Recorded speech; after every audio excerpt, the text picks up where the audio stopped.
All right, welcome back in to Call It What You Want. I want to apologize again to our living legend, Marcelo Balboa, for interrupting him. But we have a very special guest who's got, I don't know, maybe 5 minutes for us with Check, Chase, and Chuck. Chuck's joining us live from MLS Media Day in Florida. Chuck, what's up? Oh, Sebastian Berhalter's with us. Unbelievable scenes. You love to see it.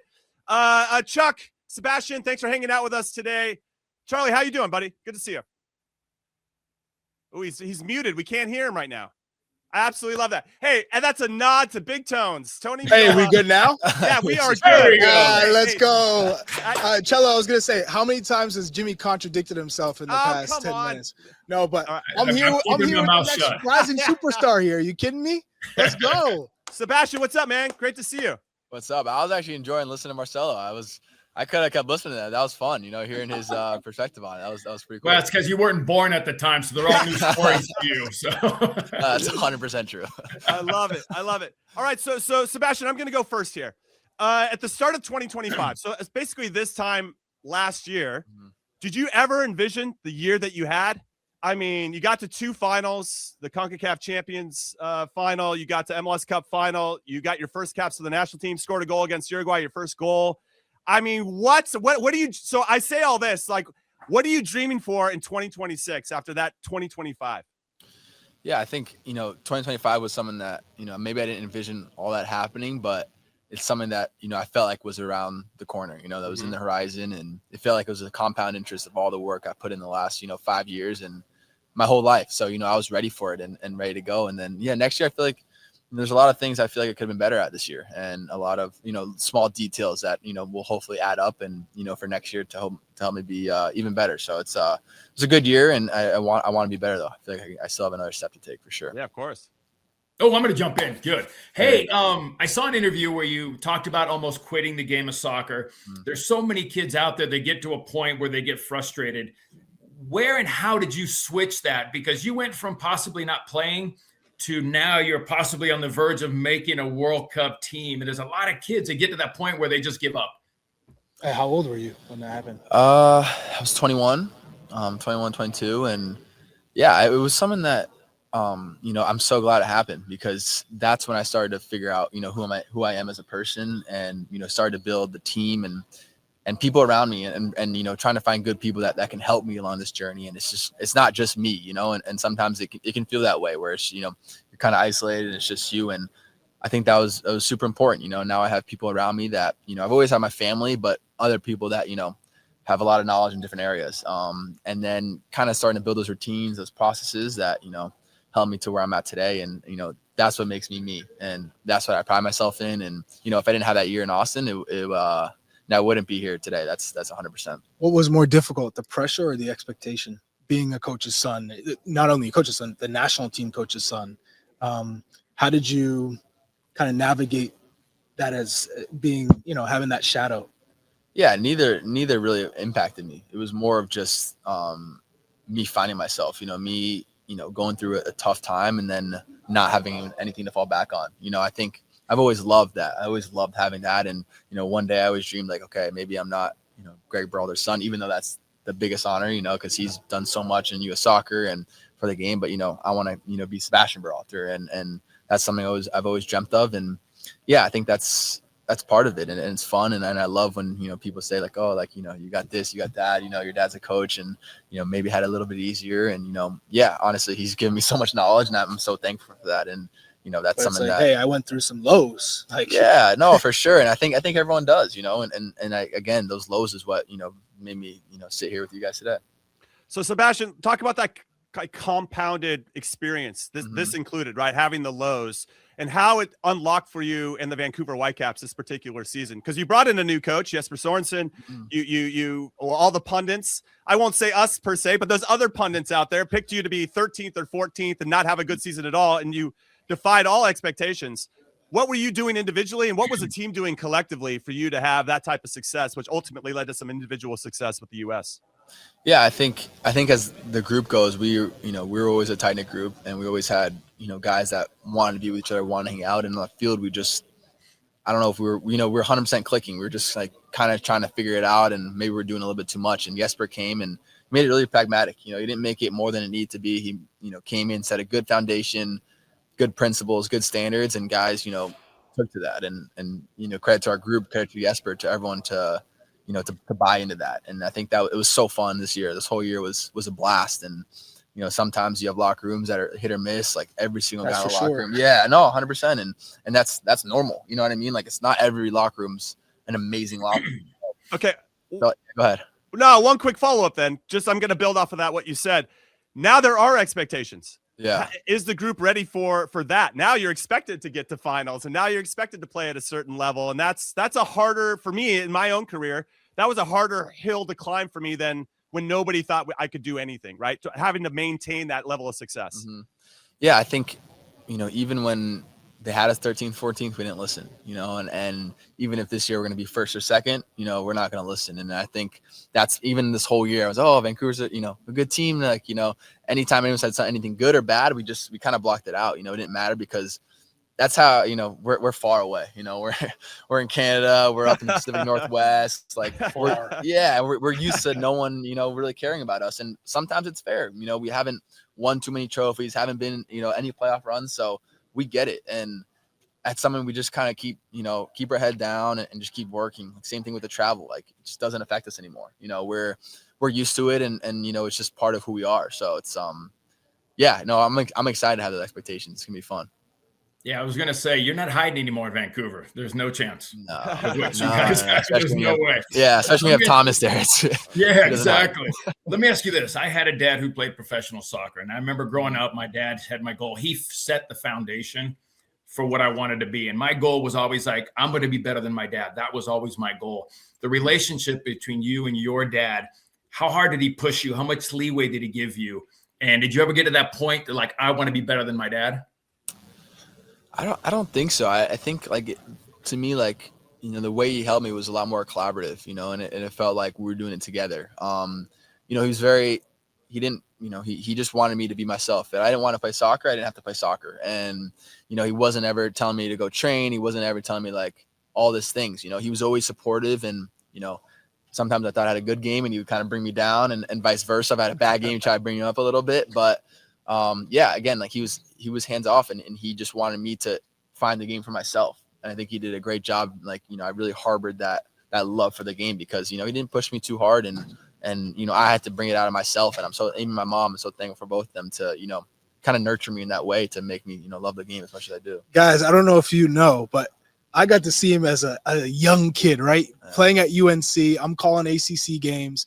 And I remember just seeing him kind of just wide-eyed being like, okay, this is college soccer, UNC. And here he is today on the precipice of playing in a World Cup here on home soil.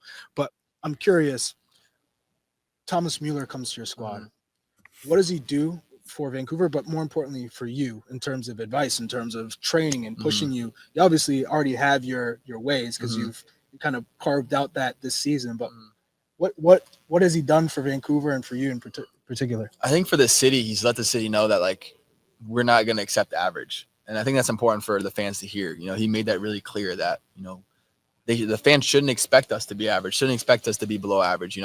We want to expect ourselves to be winning trophies, and they should expect that out of us. And that was a big thing, I think, in the city. We wanted to build that excitement around the team. And then, personally, he's competitive. He's 35, 36 years old, but he wants to win in everything he does. And, there's times, we're doing 11-11. He's coming in the locker room and he's going, where's Berhalter? He wasn't in training today, because his team just beat my team. It's he has no reason to say that. You know what I mean? He's won whatever he's won. And this is not a big deal for him, but it is, you know what I mean? And he wants to win everything he's in. So, that kind of, you're all right, let's go, and that, when you're competing with someone like that, it's always fun. And he always knows kind of how to get the best out of me, how to, tell me to calm down. And, I think we had a relationship where, sometimes I want to push him, and I think so rare to have someone that would let that happen, and someone at his pedigree that would be okay with someone, 24-year-old American kid to be let's go, and so you laying on some tackles on him.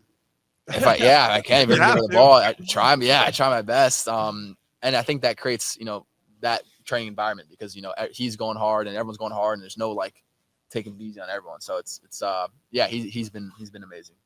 All right. So let's talk about the end of your 2025. Obviously a little short MLS Cup, but as it pertains to the US, super strong. The Uruguay game in particular, just that last camp felt That really free special. kick, boy. Great energy, Woo! great free kick. You were out there setting the tone in a lot of different ways, and it's very clear that you're helping the team in that way, or main catalyst in terms of energy and enthusiasm, trying to make plays, solving problems, which I love on both sides of the ball.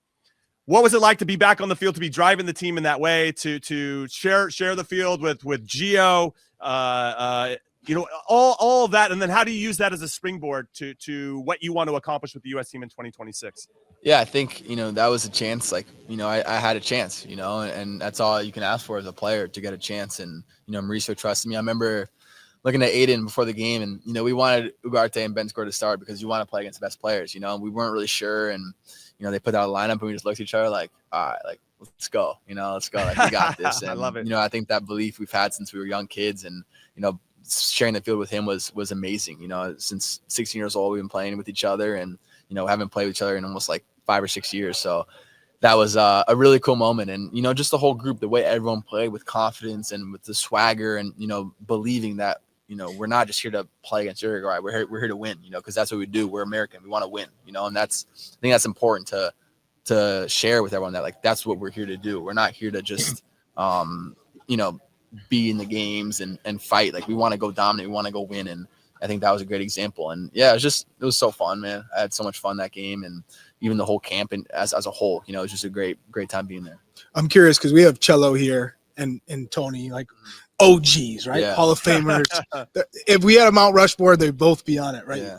So for you, what's your earliest World Cup memory? Because me was watching these guys. But Yeah. for you, what was that first World Cup memory, and what's your favorite World Cup memory? Yeah, I mean, I was at the 2002 World Cup and 2006 World Cup. And you actually remember the 02 one? No. 02 I don't. 2006 I remember collecting the stickers. Yeah. I remember collecting the stickers and putting it on my book and being so excited about that. And in 2010, I remember, Landon's goal against Algeria. And I remember like staying home and my teachers having no idea why I skipped school. I told them World Cup, no idea what it even meant. And, it was significant in the fact that it was important for me and my family. It was important that we stayed home. We watched this game, and it didn't matter what's happening. Like, this was important. So I think that's my earliest memory of, being proud to be, a U.S. soccer fan. That's what's up. Mm-hmm. Because we always have on the show, like, our tradition is asking, favorite jersey swap. Have you had that yet? Do you have a jersey swap collection? I only. What'd you say? It's tradition. You have to It is answer, tradition. or maybe you had one, or you wanted to get somebody's and they waved you off. This is Jimmy, by the way. We played Argentina Copa America, 2007 Venezuela. I'll never forget. And the squad, each player, you're like Crespo, Messi, Mascherano, Tevez. Yeah. You're going down the line. Yeah. And you're like, damn, this is all. And he goes up to Riquelme. Hey, and Riquelme said, Get out of here. I got waved off by Riquelme. Hey, wait. He got Sebastian, waved off. Sebastian, here, little context. Yeah. Riquelme didn't tie his shoes for the first 20 minutes of the game. Oh my God. And I was like, this isn't a friendly, bro. This is Copa America, So after we scored, we went up 1-0, and I grabbed his arm and said, hey, tie your effing shoes, and went and celebrated with Eddie Johnson after he scored. I love it. Then he tied his shoes right before a free kick. Said, okay. He dropped an assist. They scored to make it 1-1, and he wanted no part of me after the game. Did you win the game or no? Or We'd have to say it against. Oh, come on, 4-1. Jimmy. I thought you were gonna say you won and no. taught him a lesson. No, I you got taught a lesson. We lost. Don't 4-1. poke the bear. Yeah, I So learned you my have a lesson was don't collection? poke the bear. That's the lesson that I learned. But he waved me Yeah. off. So I don't know if you have a jersey swap. Story. No, I've only swapped my friends. I've never swapped anyone besides someone that I knew personally, and I don't know. For me, it's not even like I think I'm I don't need anyone's jerseys, but it's not something I do. I don't know. It's not something. Let me give you a piece of advice. Yeah. Down the line, Yeah. you have kids, and they're like, "Do you have any cool memorabilia?" Yeah. That will be something that will change their lives. Their eyes will be open. So think about. It doesn't have to be like I was kind of like. If you're playing against somebody and there's a star player, you don't want to be that guy. It's like, oh, I got to be a jersey chaser. Yeah. But if there's somebody that you had a proper battle with, and you're like, hey, respect. Yeah. Like, just it's a good memory to have. So don't even think about like, oh, it's a kind of a weird thing. Yeah.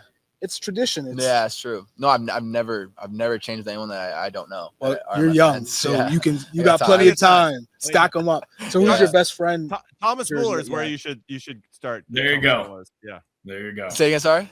Thomas Muller is who's I would get his in a heartbeat. Get a Bayern. No, I think Yeah, that's one I think, especially because he's my friend now. But I think Aiden Morris is. Oh, that's a good one. Yeah, and it was his game back from his ACL in 2022, and it was he went through a tough year, and like I was on Vancouver. It was the first game of the season. He was on Columbus, and he came in and subbed in, played 20 minutes, and it was just such a cool moment to see him on the field and have his jersey like with that significance, to see all his hard work, and it was a cool moment. Yeah. Cello, Yeah, actually, we what's didn't have jersey names spot? on our jersey back then, so I could have made up anybody. I took 6. That was Ruggetti from. You can make up all the stories you want. Yeah, I got great stories. Cello, do you have? I don't even know if we know your best jersey swap. Who's your like? Again, I can make up anything I want. Right. No, but give us the real Come Cello. on, Who do you got? Brazil in '94. Who do you got? My favorite was being in Saudi Arabia when I was sitting in a room with Simeone, with Batistuta, with Ruggetti. So, I mean, it was like, it's like, how do you Canija? I'm sitting there going, a jersey swap compared to a picture like that, you know what I mean? So, but I got Stoichkov's jersey. So okay. So that one comes out. That's so how do you funny. complain about that? That was a right turn. I wasn't. Wow. Well, Sebastian, we appreciate your time, man. Thanks for hanging out with us, and good luck with Vancouver. Good luck with the U.S. men's national team. I was once where you were. I think we all have been, where you're on the cusp of breaking through and being with the squad, and hopefully you make the World Cup roster. We're really pulling for you. Sebastian Berhalter, everybody. Good luck, brother. Appreciate it. Yeah. Thanks, Ross. Appreciate you. Good seeing you guys. Yeah, likewise. All right, you guys continue on the show. All right, check Jason Chuck. You keep chasing checks down there in Florida, dude. We appreciate you.